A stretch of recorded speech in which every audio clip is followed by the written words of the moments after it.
où nous sommes pour nous changer, nous transformer, c'est le miracle de Dieu. Voilà, on va tout de suite laisser la place à la parole de Dieu. Notre frère, donc, Kiki, va nous apporter cette bonne parole vivante et vraie qui va nous faire du bien.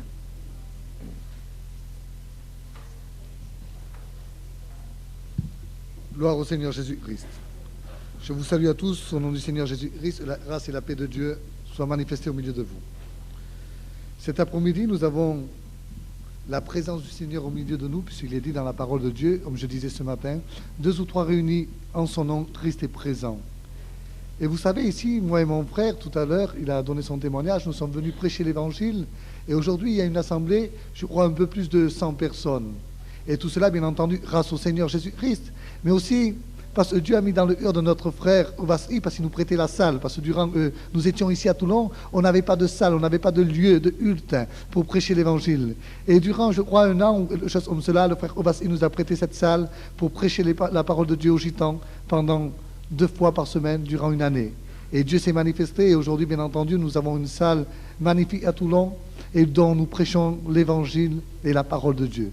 Béni soit le nom du Christ. Et le prédicateur de Toulon, le responsable de Toulon, Zigan, n'est pas ici parce que c'était improvisé, on ne savait pas, on allait venir prêcher l'Évangile. J'avais dit à mon frère Ovassi, je viendrai un jour, et bien entendu ça s'est réalisé, mais notre frère de Toulon ne le savait pas, et il s'excuse auprès de vous parce qu'il n'a pas pu venir. Voilà. Maintenant, si vous le voulez bien, nous allons lire un texte dans la parole de Dieu, et on lira dans Zacharie 4, au verset 6, et on lira la dernière phrase, enfin les 2 dernières phrases plutôt.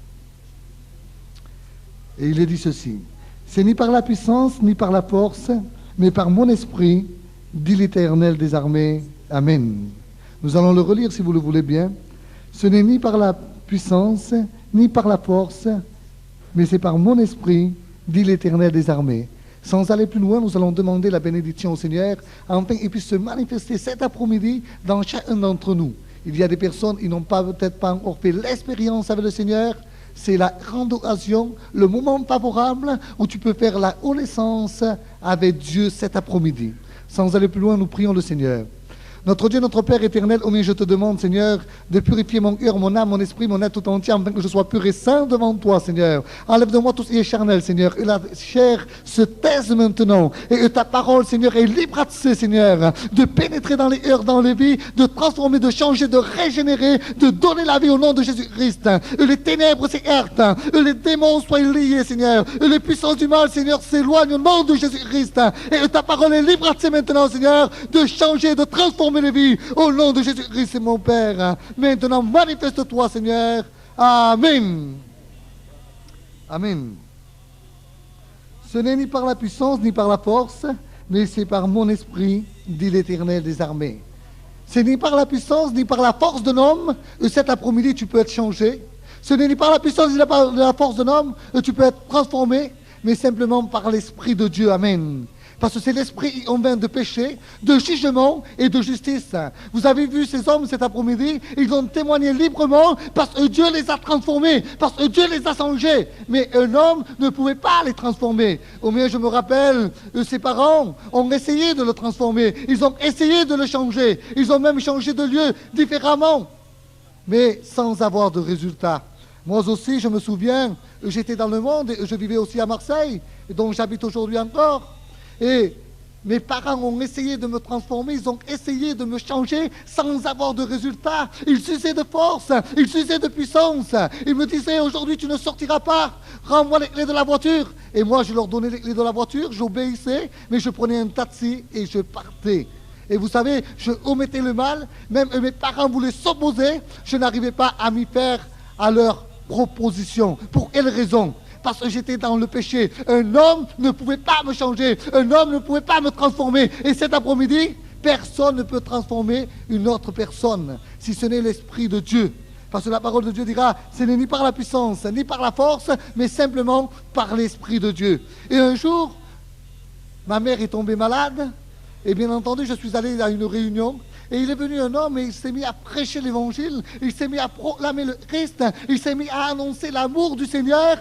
Et sans user de force, sans user de puissance, je me suis converti au Seigneur. Et cet homme, il disait ceci: le Seigneur Jésus-Christ, auparavant, il se trouvait dans le royaume des cieux, auprès de son Père, et de myriades d'anges le servaient, des myriades d'anges le glorifiaient. Mais Jésus-Christ, un jour, parce que le monde était sous l'emprise du diable, il était sous l'emprise du péché. Alors Jésus-Christ a laissé son ciel de gloire, et il est venu ici-bas sur la terre. Il s'est revêtu de corps charnel, semblable à celui de chacun d'entre nous, pour rapporter la paix à l'humanité, pour rapporter la délivrance aux captifs.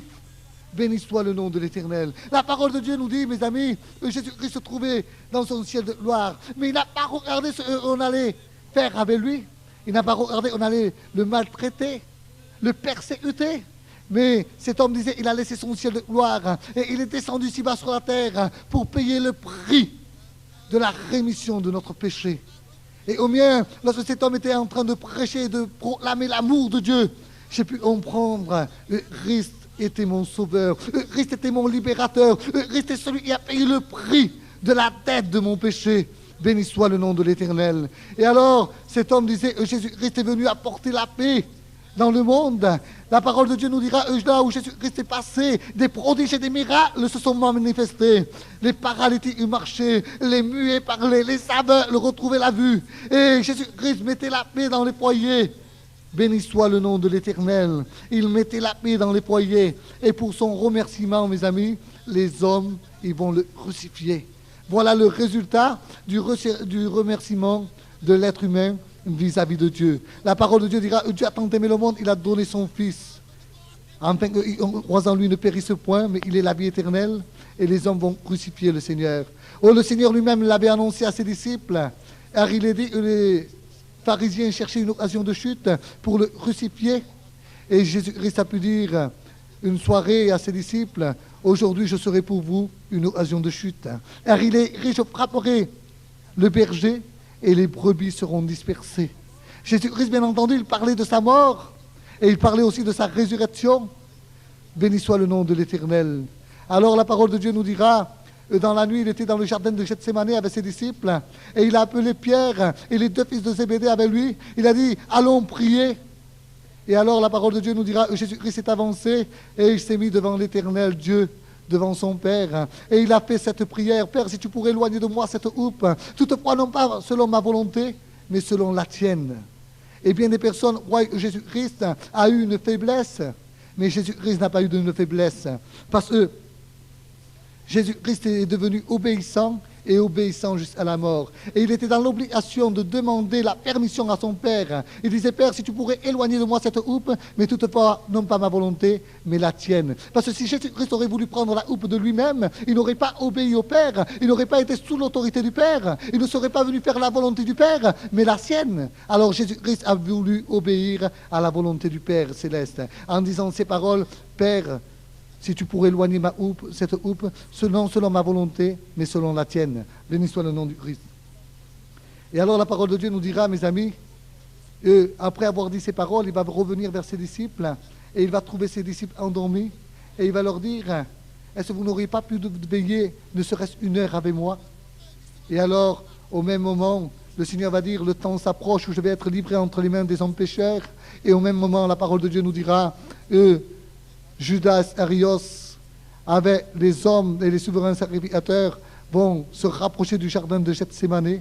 Et la parole de Dieu nous dira que Jésus-Christ était pressé par la mort. Et le jardin de Gethsémani veut dire pressoir à huile. Il était pressé par la mort et il était triste jusqu'à la mort, la parole de Dieu nous dira. Et alors, vous savez ce qui s'est produit? Lorsque ces hommes sont venus vers lui, ils se sont saisis du Seigneur et ils l'ont amené devant le souverain sacrificateur, devant Caïphe. Et la parole de Dieu nous dira, Pierre le suivait de loin. Pierre le suivait de loin. Et alors là, lorsqu'il est allé devant Caïphe, Caïphe lui a posé une question. Et il lui a dit, est-ce que tu es réellement le Fils de Dieu? Je te l'ordonne devant Dieu et je t'assure devant Dieu de me dire si réellement tu es le Christ, le Fils du Dieu vivant. Et alors le Seigneur va dire, tu l'as dit. Et alors au même moment, vous savez ce qui va se produire. Lui, il avait l'autorité, lui était venu rétablir l'état terrestre, parce que les hommes étaient vraiment perdus. Les hommes étaient perdus dans ce monde. Et ils n'avaient aucune espérance. Et Jésus-Christ est venu donner la paix dans les foyers, rendre la vue aux aveugles. Alors lui, il était le Fils du roi. Lui, il était le Fils de Dieu. Vous savez ce qu'on va faire? La parole de Dieu nous dira, Et les gens vont dire, mais est-ce que réellement tu es le Fils de Dieu? Et il va dire, tu l'as dit. Alors, un des hommes va s'approcher devant lui et il va le gifler. Un des hommes va s'approcher devant lui, il va le gifler et ils vont lui mettre un voile sur son visage. Et ils vont commencer à lui donner des coups de poing en se moquant de lui en disant, si tu es le Christ, prophétise, mais est-ce qu'il te frappe? Et alors, ils vont lui faire un mal atroce au Seigneur. Et Haïf, lui, sans le faire exprès, mes amis, il va déchirer ses vêtements. Et c'est une prophétie qui va s'accomplir. Parce qu'en déchirant ses vêtements, lui, il était souverain sacrificateur. Cela vous signifiait qu'il laissait la place à un autre souverain sacrificateur. Et Jésus-Christ, à ce même moment, a pris la place du souverain sacrificateur. Et la parole de Dieu nous mentionne et nous dit, lui, il a été souverain sacrificateur, il a été la victime expiatoire, il a été l'autel et le lieu saint. Béni soit le nom du Christ, béni soit le nom de l'Éternel. Alors la parole de Dieu nous dira, ils vont le maltraiter, ils vont lui donner des coups de poing en mettant un voile sur son visage. Et ils vont dire, si tu es le Christ, prophétise, il te frappe en se moquant de lui. Et ça va lui faire un mal atroce. Mais le Seigneur, il était venu pour accomplir la mission du Père. Il était venu enfin de sauver l'humanité. Il était venu enfin de donner la vie à ceux qui ne la possédaient pas. Il était venu enfin de sauver celui qui était esclave du péché. Il était venu enfin de racheter celui qui était sous l'emprise du diable. Et alors la parole de Dieu nous dira, mes amis, il devait accomplir la mission que le Père lui avait ordonné d'accomplir. Et ils ne vont pas s'arrêter là. La parole de Dieu nous dit qu'ils vont le présenter devant Ponce Pilate, comme s'il serait un brigand, comme s'il serait un bandit. Et Ponce Pilate ne va pas trouver d'accusation contre lui. Il va dire, on va simplement le flageller, et après quoi on le relâchera en liberté. Mais les souverains sacrificateurs ne vont pas vouloir. Alors la parole de Dieu nous dira, et en ce temps-là, il y avait un autre prisonnier, et eux, dans le moment de la Pâque, ils avaient pour coutume de relâcher l'un des prisonniers. Et simplement, il y avait en ce temps-là 2 prisonniers. Et la parole de Dieu nous dira, le Ponce Pilate va dire, amenez-le et faites-le battre de vierge. Et après quoi on demandera au peuple, premièrement, excusez-moi, ils vont demander au peuple, puisque c'était la coutume de relâcher un prisonnier, ils vont demander au peuple, est-ce qu'ils voulaient y relâche Barabbas ou Jésus de Nazareth, qui est le Christ, le Fils du Dieu vivant. Et la parole de Dieu nous dira, et lorsqu'ils vont être sur le prétoire, ils vont présenter ces 2 hommes. Barabbas qui était un voyou, Barabbas qui était un bandit, et Jésus qui était le Fils du Dieu vivant, qui était le roi des Juifs.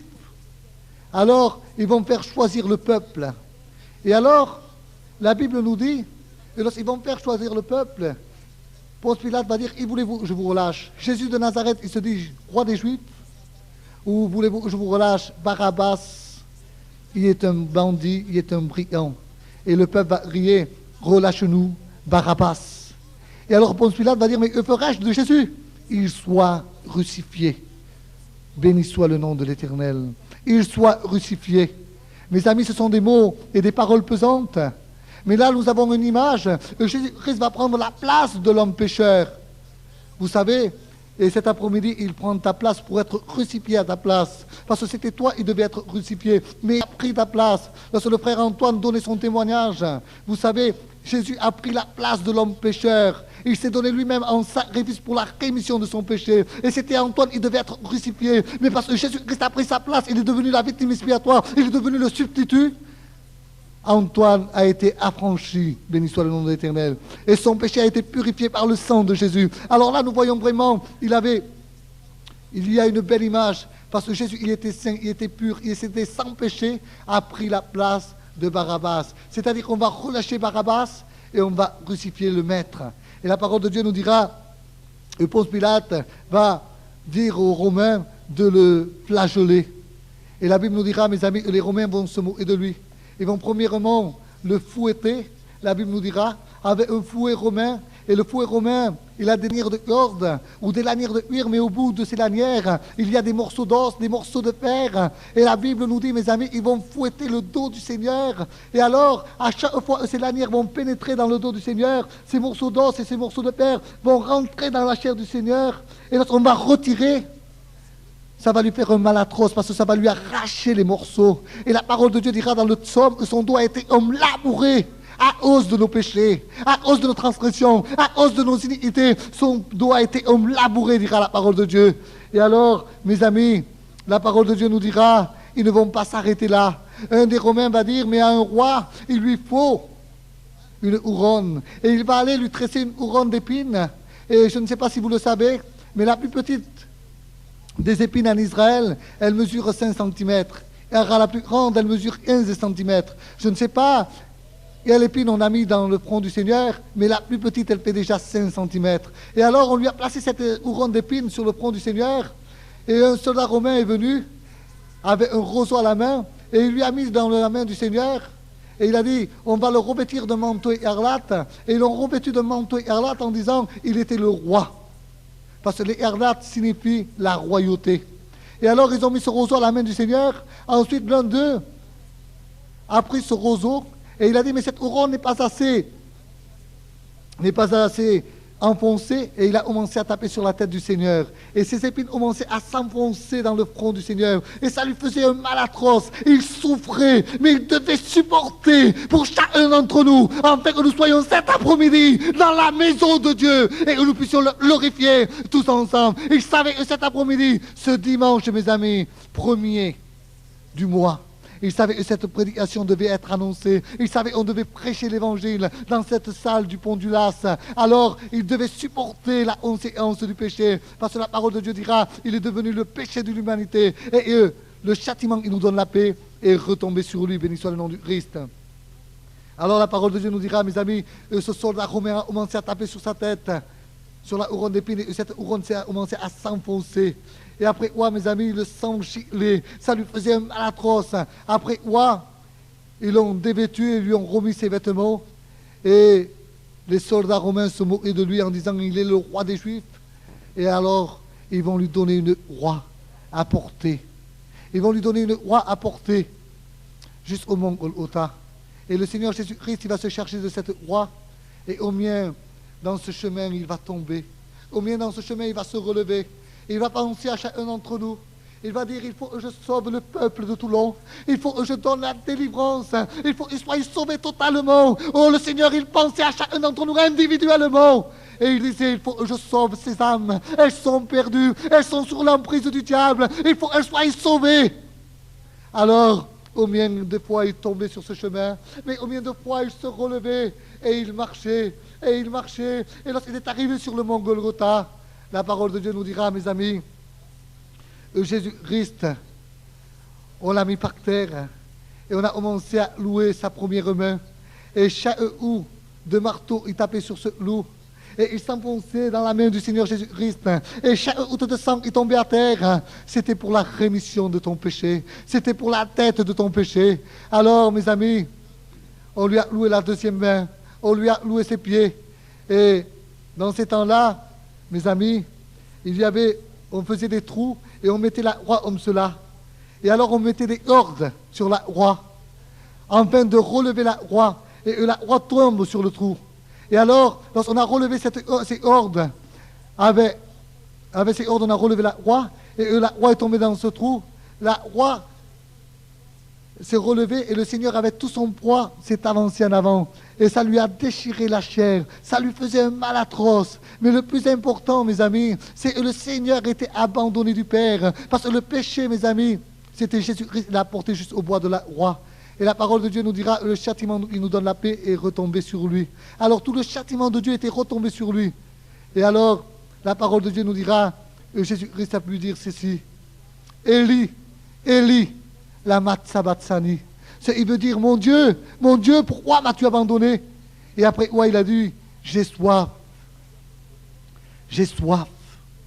Et les gens, bien entendu, ils ont confondu, ils lui ont donné à boire du vinaigre et du fiel. Mais Jésus n'avait pas une soif humaine.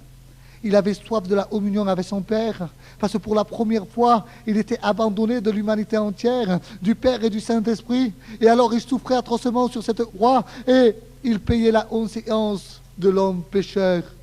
Alors lorsque ce prédicateur était en train d'annoncer l'évangile, lorsque ce prédicateur était en train de parler de la parole de Dieu, alors, mes amis, ce n'est pas ni par la force ni par la puissance qu'il m'a convaincu, mais c'est simplement par l'Esprit de Dieu. Et j'ai compris que c'était vrai, que son amour, il a manifesté pour chacun d'entre nous. Et je n'ai pas eu le courage de refuser ce salut merveilleux qui m'avait été offert. Et cet après-midi, est-ce que tu aurais le courage, excusez-moi pour l'expression, est-ce que vous auriez l'audace de refuser un salut si merveilleux? Jésus-Christ, ce n'est ni par la puissance ni par la force, il veut te sauver cet après-midi, mais c'est simplement par son esprit. L'Esprit de Dieu demeure ici. La parole de Dieu dira 2 ou 3 réunis en son nom, il est présent. Et ce soir, imaginez-le à la croix, mes amis. Oh, combien il a souffert, le Seigneur. Combien on l'a maltraité, le Seigneur. On lui a tiré de la barbe. On lui a arraché à son visage. Et il a supporté les conséquences pour chacun d'entre vous individuellement. Pour chacun d'entre vous individuellement. Est-ce qu'on aurait le courage de dire, Seigneur, je ne veux pas t'accepter? Est-ce qu'on serait comme les Israélites? Ils l'ont cloué à la croix. Mais si en ce temps-là, on serait, nous, mes amis, si on aurait été à leur place, peut-être que nous aussi, on l'aurait cloué à la croix. Parce que si tu refuses le Seigneur cet après-midi, et que tu omets le péché, tu lui fais mal au Seigneur. Alors, réfléchis un peu. Est-ce que tu veux encore faire mal à Dieu? Est-ce que tu veux faire mal au Seigneur? Est-ce que tu veux gifler le Seigneur? Est-ce que tu veux racher au visage du Seigneur? Est-ce que tu as le courage de refuser l'appel cet après-midi? Oh, cet après-midi, imagine, le Seigneur est mort pour une seule personne, pour toi personnellement. Il y a encore une place pour toi dans le ciel. Le Seigneur a dit, je m'en vais vous préparer une place, mais je reviendrai chercher ce qui m'appartient. Je reviendrai chercher mes élus. Je reviendrai prendre mon église. Ce n'est ni par la force, ni par la puissance, il veut te convaincre cet après-midi, mais simplement par son esprit. Alors cet après-midi, réalise-le. Jésus, il sauve, il guérit, il bénit, il résout les problèmes. Jésus se trouve là présent. Tu as de la difficulté dans ta vie. Oh, juste à présent, tu ne peux pas t'en sortir tout seul. Jésus-Christ tend la main. Il te dit, viens à moi, et je te donnerai la bénédiction. Ne reste pas dans ton état. Réalise-le cet après-midi. Christ est présent, il est là. Et il veut bénir chacun d'entre nous. Oh, est-ce que vous auriez le courage de dire non au Seigneur? Est-ce que vous allez avoir le courage de dire, Seigneur, je ne veux pas te servir? Seigneur, je veux rester dans mon état de péché. Seigneur, je veux encore te faire mal. Je veux encore te clouer à la croix. Réalisez, mes amis, ne faisons plus les œuvres de ténèbres, mais faisons les œuvres de lumière. Sans aller plus loin, nous allons demander la bénédiction au Seigneur. Mais rappelez-vous, c'est ni par la force, ni par la puissance que Jésus sauve, mais par son esprit. Un homme ne peut pas transformer un autre homme. On est tous êtres humains et nous avons tous besoin de la grâce de Dieu. Mais cet après-midi, le Seigneur Jésus-Christ, il veut te sauver à toi personnellement. À toi, il n'a pas encore fait l'expérience avec Christ. Tu vas te dire en toi-même, mais moi, je suis venu simplement que pour passer un moment. Mais ce n'est pas un hasard si tu es ici. C'est parce que Christ a voulu que tu sois pour écouter la parole de Dieu et que tu sois sauvé à travers le message de Christ. Oh, cet après-midi, ne reste pas dans ton état. Cet après-midi, reviens à Christ. Vous savez, dans ma famille, du plus petit au plus grand, on était tous des voleurs, tous des escroqueurs. Ma grand-mère, elle a 71 petits-fils. Et je vais vous dire une chose, j'ai beaucoup d'oncles. Et dans l'espace de 7 ans, le Seigneur s'est manifesté. Et vous savez, la plupart de mes oncles, de mes tantes, de mes cousins sont tous convertis. Il y a 8 prédicateurs de l'Évangile dans ma famille. À l'espace de 7 ans, Dieu s'est vraiment manifesté. Aujourd'hui, à l'heure actuelle, il y a 400 membres à peu près à Marseille. Il y a une centaine ici à Toulon. Et dans toutes les régions où on passe, il y a la bénédiction de Dieu. Parce que Christ se manifeste. Et je crois que cet après-midi, il va encore sauver. Je le crois et je suis sûr que cet après-midi, si tu dis au Seigneur, viens dans ma vie, il va bénir ton foyer.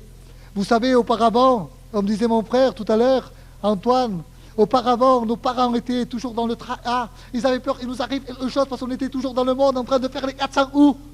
Mais lorsque le Seigneur est venu, c'est vrai qu'aujourd'hui aussi, on n'est presque pas à la maison. Mais on n'est presque pas à la maison parce qu'on fait l'œuvre de Dieu. Et nos parents sont tranquillisés. Auparavant, on n'était pas à la maison parce qu'on commettait le péché.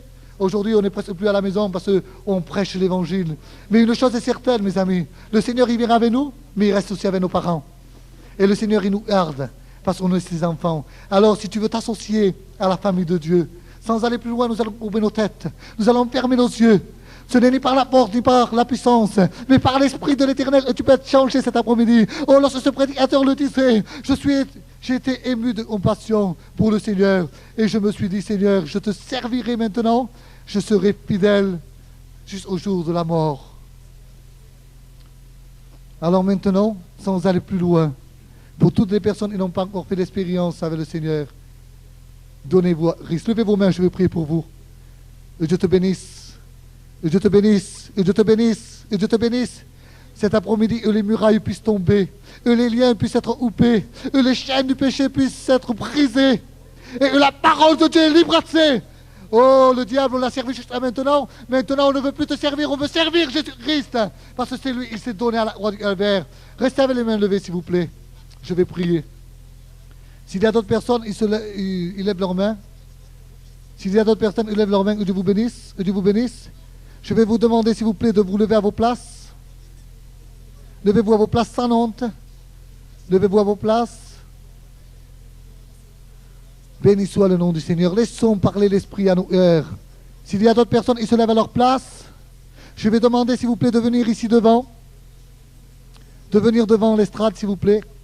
Venez devant l'estrade, n'ayez pas honte. Cet après-midi, on veut détruire les puissances diaboliques, les puissances des ténèbres. L'Éternel les réprime. Cet après-midi, nous avons en plus la victoire en Jésus-Christ. Jésus est l'unique sauveur. Jésus est le Rédempteur. Jésus est celui qui a payé le prix pour la rémission de nos péchés. Passez devant, s'il vous plaît.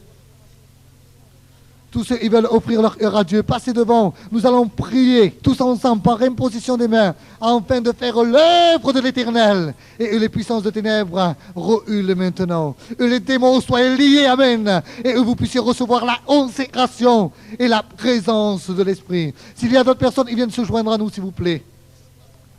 S'il y a d'autres personnes qui n'ont pas encore offert leur cœur à Dieu, venez, joignez-vous à nous. Nous avons besoin d'être délivrés. Gloria, gloria Cristo. Alabado sea tu nombre, Padre.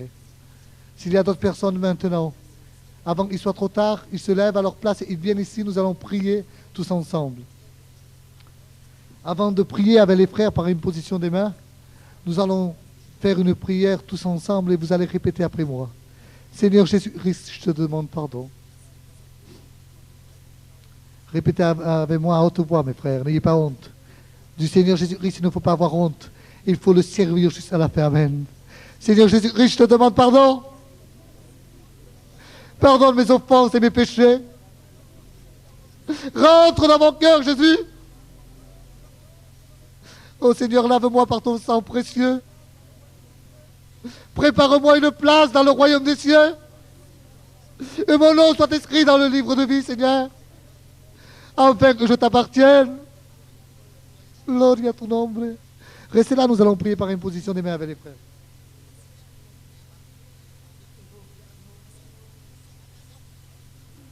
Gloire au Seigneur Jésus-Christ. Cet après-midi, je crois que nous avons reçu la bénédiction du Seigneur. Et celui il a reçu la air de bien.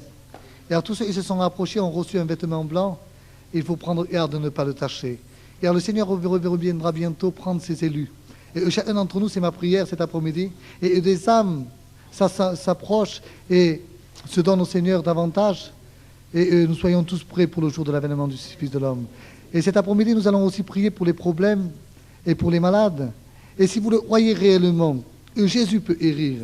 Vous savez, j'ai vu un tas de malades être rétablis devant moi. Des paralytiques. J'ai vu des personnes qui ne voyaient pas bien. Ils ont ouvert la vue. J'ai vu pas mal de tas de maladies être rétablies.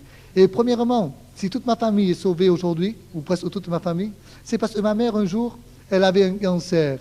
Et Dieu l'a totalement rétablie. Parce qu'on était du plus petit au plus grand dans le péché. Du plus petit au plus grand, on était des voleurs. Mais aujourd'hui, on est des honnêtes personnes parce que Christ nous a transformés. Amen. Gloire à Dieu. Vous savez, les gitans, on les appelle toujours voleurs de poules. Avant, ils ne faisaient pas de bruit, les gitans. Mais ils allaient voler dans les poulaillers. Aujourd'hui, ils font beaucoup de bruit parce qu'ils chantent à la gloire de Dieu, ils prêchent l'évangile et ils annoncent le Christ. Béni soit le nom de l'Éternel. Voilà. Notre frère va nous chanter un cantique. Après, s'il y a des malades, il s'approche devant et nous allons prier. Mais croyez, en venant, vous allez recevoir la guérison et vous l'avez déjà reçue. Je vous bénisse.